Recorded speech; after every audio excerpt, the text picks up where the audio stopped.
capitalismo, ele nos mostra o problema que ele mesmo produz e vende pra gente a solução para resolvê-lo.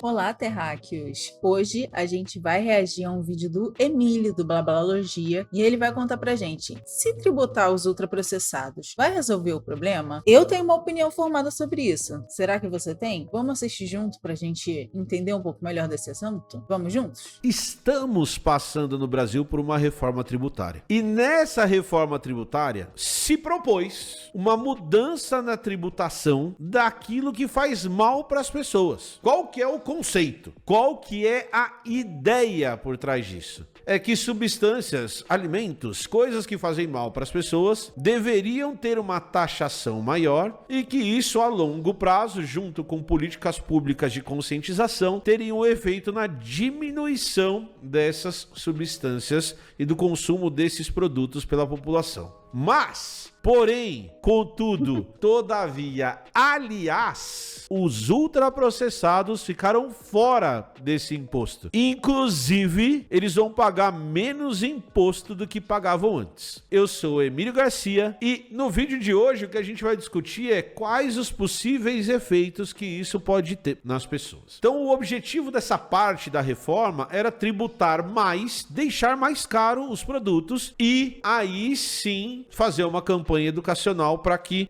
as pessoas comessem melhor. Isso tem uma série de camadas. A primeira camada que a gente tem que discutir é a camada do quem come alimentos ultraprocessados. Então, a hora que você vai conversar com os deputados que propuseram essa isenção, o que esses deputados falam é que quem come ultraprocessado, quem come bolacha, quem come bono é gente rica. Que pobre não come esse tipo de coisa. O problema dessa declaração é que essa é uma declaração não científica. A hora que a gente vai ver o que a ciência nos mostra, isso não é verdade. Por quê? Por duas razões. Em primeiro lugar, pelo jeito com que o alimento ele é construído e a alimentação é construída, e pelo jeito com que isso está ligado ao trabalho. Então, muitas vezes as pessoas comem aquilo que está disponível no supermercado delas, e a gente sabe que no Brasil e em outros lugares do mundo a gente tem aqueles desertos alimentares em que um alimento de qualidade não chega perto das pessoas. Então, se você comparar dois supermercados da mesma rede, na mesma cidade, os alimentos são diferentes ligados à renda das pessoas que moram nessa cidade. E a segunda coisa é a facilidade da alimentação. Muitas vezes ultraprocessados são fáceis de serem consumidos. Então, o que a gente tem de dado é as partes mais ricas das cidades, elas comem melhor do que as partes mais pobres. As pessoas mais pobres comem mais ultraprocessados. Até porque se alimentar de forma mais saudável é mais caro. É verdade. Então, isso vai ser só disponível para uma parcela da população que pode pagar por isso. Vamos pegar como exemplo os alimentos orgânicos. Os alimentos orgânicos, eles são muito mais caros do que os não orgânicos. Por isso, quem tem mais dinheiro consegue comprar um alimento sem a presença de agrotóxicos, enquanto pessoas normais, seres humanos normais, trabalhadores, assim como eu e você, não vamos conseguir comprar o orgânico porque é muito mais caro. Então, essa alimentação de uma melhor qualidade, com maiores fontes, é claro que vai estar mais disponível para quem tem mais acesso ao dinheiro que possa comprá-la. Porque a alimentação no sistema capitalista que a gente vive é mais uma mercadoria e não um direito humano adequado como deveria ser. Me vejo obrigado a concordar com o palestrinha. Geralmente esses ultraprocessados são de uma qualidade pior. Então você tem esses deputados que estão distorcendo a informação para justificar,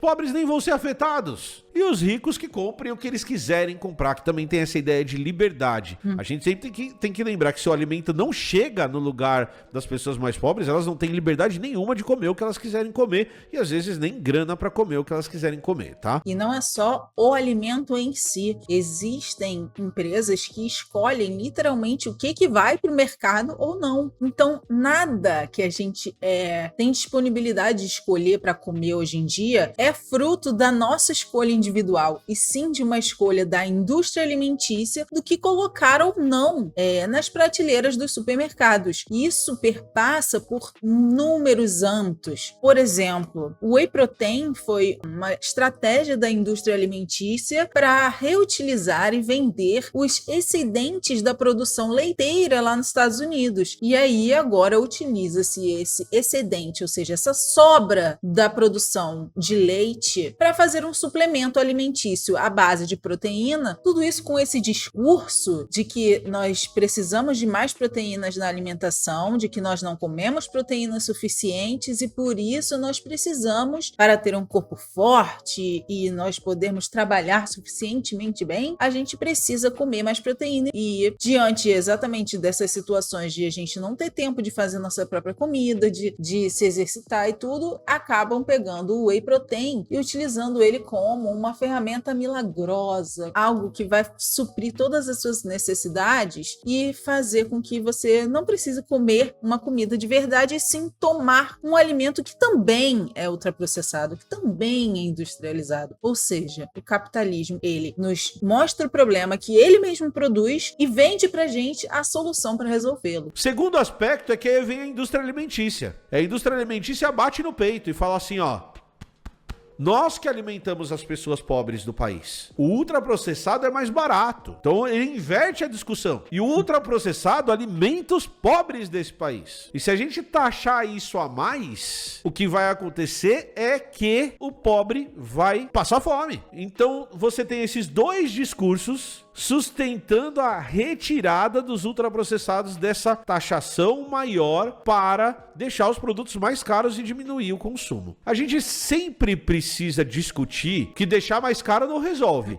A gente precisa ver num país em que a comida chega para as pessoas comprarem, no mínimo. A gente precisa discutir a alimentação no Brasil. A gente precisa seguir o plano alimentar brasileiro, que é um dos planos alimentares mais modernos do mundo, cientificamente embasado. O Guia Alimentar da População Brasileira, que é um guia riquíssimo, feito por inúmeros profissionais de saúde, disponível de forma gratuita e disponibilizada pelo SUS, ele é um dos guias mais completos que existem no mundo, assim como o Emílio falou. Lá tem todas as bases para você ter uma alimentação adequada e saudável. Porém, a gente sabe que não tem como ter uma alimentação saudável em um sistema que nos adoece. Enquanto a alimentação for uma mercadoria e não um direito, o trabalhador vai sempre ter que se matar de trabalhar, ou seja, tirando também de outras partes da sua saúde, que saúde não é só alimentação, saúde também é saúde mental, saúde também é socializar, é ter tempo de lazer, é ter tempo de ficar com a sua família. Então, por mais que a gente dê o acesso a essa alimentação, nesse sistema que produz tantas adversidades, ela vai ser só mais um gasto. Então, a gente tem que lutar por um sistema onde a alimentação não seja mais uma mercadoria como é, porque o capitalismo coopta tudo como mercadoria, inclusive a alimentação, inclusive a moradia, inclusive a educação, inclusive a segurança, todas as coisas que deveriam ser nossas necessidades humanas básicas e viraram mercadoria. E por isso, eles podem fazer o que quiserem com essa mercadoria. Colocar álcool, como a gente viu lá no vídeo do pão com álcool, ou até aumentar o preço dos ultraprocessados ou diminuir de acordo com o que eles quiserem, para literalmente favorecer a indústria, porque no fundo, só quem ganha com toda essa história é a indústria alimentícia. A gente, nesse sistema capitalista que a gente vive, só está perdendo. Se a gente seguisse o plano alimentar do Brasil produzido pelo governo federal, a gente teria uma das melhores alimentações do mundo. Mas a gente vive num mundo capitalista em que não é o plano alimentar brasileiro que determina quem come o quê. Então a primeira coisa que a gente tem que discutir é não basta só deixar as coisas mais caras, tem que deixar o alimento in natura mais barato. Tem que fazer esse alimento chegar nas pessoas. Tem que permitir que as pessoas façam a sua própria comida. Tem que ensinar as pessoas que comer determinados tipos de alimento não faz bem para a saúde. Tem que mostrar para as pessoas o artigo que prova, que mostra que se você comer carne embutidas, carnes ultraprocessadas, a chance de você ter diabetes do tipo 2 e problemas cardiovasculares aumenta em 30%. Só que eu explicar isso para vocês não resolve o problema da comida não chegar no seu prato. Então vamos lá. O plano certo é parar de fazer propaganda de ultraprocessado. O plano certo é deixar o ultraprocessado menos acessível ou lutar por uma qualidade maior de ultraprocessados. Mas esse plano só faz sentido, esse plano só funciona se a gente fazer o alimento chegar nas pessoas, tá bom? Uma outra coisa que é super importante é a gente entender o efeito dos ultraprocessados na... E como que a gente faz o alimento alimento in natura chegar na mão das pessoas nesse sistema que não nos favorece. Essa semana foi aprovada uma lei de hortas urbanas, né, de incentivo a hortas urbanas. As hortas urbanas que têm crescido nos últimos anos aqui no Brasil, elas estão tendo um papel muito importante na soberania alimentar, principalmente das favelas, das comunidades. Então, esse incentivo do governo em ter mais hortas populares, hortas urbanas populares, pode ser sim e tem se mostrado sim como uma ótima alternativa para melhorar a soberania alimentar. É a solução do problema? Não é a solução do problema. A gente sabe que a solução do problema é, mas já é alguma coisa que melhora a situação atual da gente. Então, se você conhece alguma horta urbana, faça parte desse projeto, tente incentivar, porque elas têm se mostrado uma ótima alternativa. Mas eu queria que a gente ressaltasse aqui também que o problema não é só da conscientização de cada um, ou não é só de propagandas ou não, porque a gente sabe que as propagandas estão aí. Enquanto existir indústria alimentícia, vai existir propaganda. Então, por mais que a gente incentive as pessoas a não comerem ultraprocessados, a comerem mais alimentos in natura, vai existir a propaganda da lasanha da Sadia, que vai te falar que você vai fazer a lasanha em 14, 15 minutos, sem precisar gastar nada de gás, só gastando micro-ondas, provavelmente. Então, no dia que você chegar em casa cansadíssimo do trabalho, não tiver com saco, nem tempo, nem absolutamente nenhuma energia no seu corpo para fazer uma comida, você vai recorrer à sua lasanha, você vai recorrer a um miojo, você vai, porque eu entendo, a gente está cansado, a gente está numa sociedade que estamos o tempo inteiro cansados de tanto trabalhar. O que a gente precisa fazer é reduzir esse ritmo de trabalho, é trabalhar menos, é ter mais tempo para a gente cuidar de si mesmo. E essa solução, o capitalismo não vende para a gente. Pelo contrário, eles só querem que a gente trabalhe cada vez mais. Por isso, mais uma vez eu vou dizer, para a gente ter uma alimentação plena, para a gente ter uma saúde plena, isso deve ser sinônimo de socialismo. Sinto muito se você não gosta dessa solução, se você queria uma solução mais fácil. Eu também queria que existisse uma solução mais fácil, mas não existe. Então a gente tem que lutar pela solução que tem. Por isso, organize o seu ódio, tá, jovem? População brasileira. Então tem um artigo que foi publicado agora em 2023, em janeiro de 2023, que mostra que o consumo de ultraprocessados no Brasil causa mais mortes todos os anos, explica mais morte todos os anos do que morte por tiro, do que mortes violentas. E a gente precisa lembrar que o Brasil é um dos países que tem mais violência no mundo. Então, morrem por ano por causa de ultraprocessados ou dos efeitos dos ultraprocessados na vida das pessoas, mais de 50 mil pessoas por ano. E morre por tiro, que é gente pra cacete, 40 mil pessoas por ano. Então a gente deveria estar se preocupando com isso muito mais. Então tá aqui, o artigo tá na descrição do vídeo de hoje. A real é que não é a gente que devia estar se preocupando com isso muito mais, né? É o governo que deveria estar se preocupando com isso muito mais, porque não é a gente que escolhe a comida que chega pra gente, sabe? Esse é o problema. O problema é que a solução não é uma solução individual. O problema é que a solução é uma solução coletiva. A solução é acabar com esse sistema que a gente vive, que gera todo esse tipo de desgaste, de transtorno para nossa vida, para nossa saúde. Segundo esse artigo, uma diminuição no consumo de ultraprocessados geraria uma economia de 1,5 bilhão de reais no SUS. Então vamos lá. Além dos ultraprocessados não serem taxados nessa lei, nessa mudança da reforma tributária que a gente está falando, a gente tem que discutir outras coisas. A gente tem que discutir o alimento chegando nos lugares. A gente tem que discutir como a melhora da alimentação melhora a saúde das pessoas. A gente tem que discutir como uma alimentação melhor desonera o SUS. A gente tem que discutir o nosso modelo de agro, que tipo de alimento a gente está produzindo. A gente tem que discutir por que um dos países que mais produz alimento no mundo não produz alimento para a própria população. Alimento de qualidade, que chegue à mesa das pessoas. Alimento diverso, que chegue à mesa das pessoas. Alimento regional, que chegue à mesa das pessoas. A gente tem que discutir porque a gente planta soja ao invés de plantar comida pra gente. A gente planta soja pra bicho. lixo. A gente tem que fazer uma discussão a sério sobre comida, mas o que a gente vê o Congresso fazendo é, a partir do lobby da indústria alimentícia, não trabalhando para melhorar a vida das pessoas. Nós temos uma série de evidências, inclusive produzidas por cientistas brasileiros, mostrando que o melhor caminho é a gente comer melhor.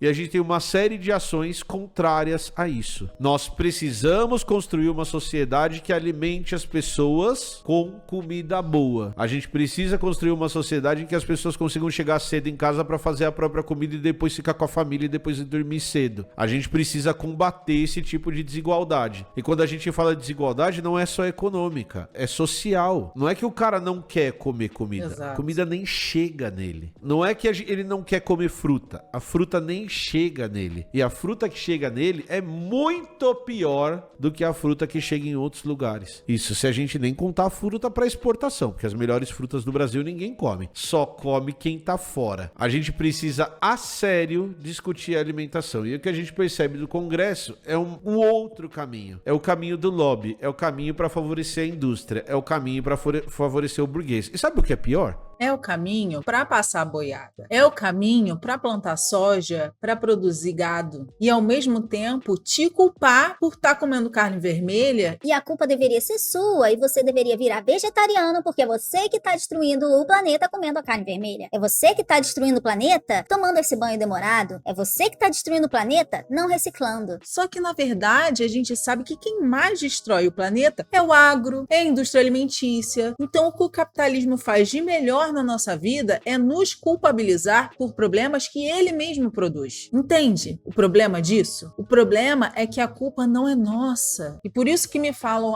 você não se sente desesperançosa? Me perguntaram isso outro dia no meu Instagram. Não, eu me sentia desesperançosa quando eu achava que a culpa era minha. Eu me sentia desesperançosa quando eu achava que o capitalismo era assim e eu não tinha nada que fazer para mudar, porque era ou o capitalismo ou o fim do mundo. E hoje em dia que eu entendo que existe uma solução, que eu entendo que existem países que não vivem nessa mesma situação que a gente. Gente, não existe ninguém passando fome na Coreia Popular. Eles não têm, 1/3 das nossas terras ou menos. Eles têm em torno de 20% de terra agricultável e ninguém passa fome lá, porque o governo tem estufas hipertecnológicas que produzem alimentos para a população, independente de ter solo ou não. Eles usam a tecnologia para produzir comida para as pessoas, comida de qualidade. É uma realidade que a gente não consegue nem pensar porque é muito diferente da gente. E tudo que a gente vê aí no noticiário, propaganda enganosa, propaganda anticomunista, propaganda antissocialista falando mal da Coreia do Norte. A gente devia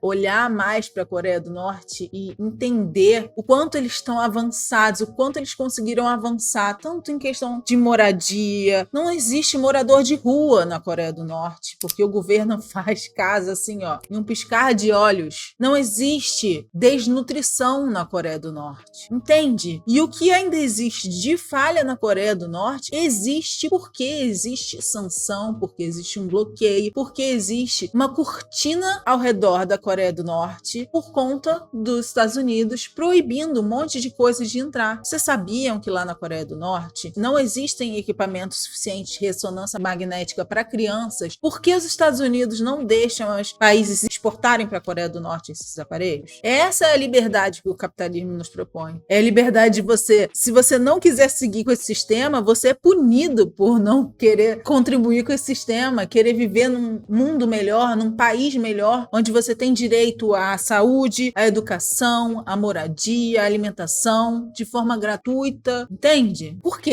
que o capitalismo vai querer mostrar pra gente que existe um país socialista que tá dando muito certo, se ele quer que a gente fique preso aqui nesse mundinho dele que só nos traz desgraça. Se a gente construísse uma indústria de alimento de qualidade, daria mais dinheiro, seria mais interessante, geraria mais renda. Se a gente dividisse os grandes latifúndios para quem quer plantar comida, isso seria melhor para todo mundo, inclusive para o ambiente. Então Então a gente precisa, como Reforma agrária, entende? 90% das terras brasileiras estão nas mãos de grandes latifundiários para produzir soja. Se pega essas terras e distribui nas mãos de camponeses, de pessoas que realmente querem plantar nessa terra para produzir, olha a diferença que isso não ia fazer. Tanto é que o MST é o maior movimento popular organizado de agricultores da América Latina, o maior produtor de arroz orgânico da América Latina. E isso com todo o esforço da direita e do governo para acabar com ele. Todos os esforços possíveis. como sociedade começar a olhar para nossa alimentação, para da onde vem a nossa comida, para a qualidade da comida que a gente come, com muito mais seriedade do que a gente olha. Era isso que eu tinha para falar no vídeo de hoje, né? A gente tem é que cobrar das autoridades para que eles não façam acordos e aprovem leis, assim como o Lula acabou de aprovar uma lei essa semana, que permite mais uso de agrotóxico, misturas de agrotóxico que não existem em nenhum outro país, que só vão existir aqui no Brasil e que sabe-se Deus lá o que podem causar no nosso organismo. Então, o nosso objetivo e o nosso jeito de lutar contra isso é cobrar das autoridades e se organizar. E é isso, era isso que eu tinha para falar. Se você gostou desse vídeo, já deixa o seu like, se inscreve no canal se você ainda não é inscrito e ativa o sininho para não perder nenhum vídeo. Beijos, até o próximo.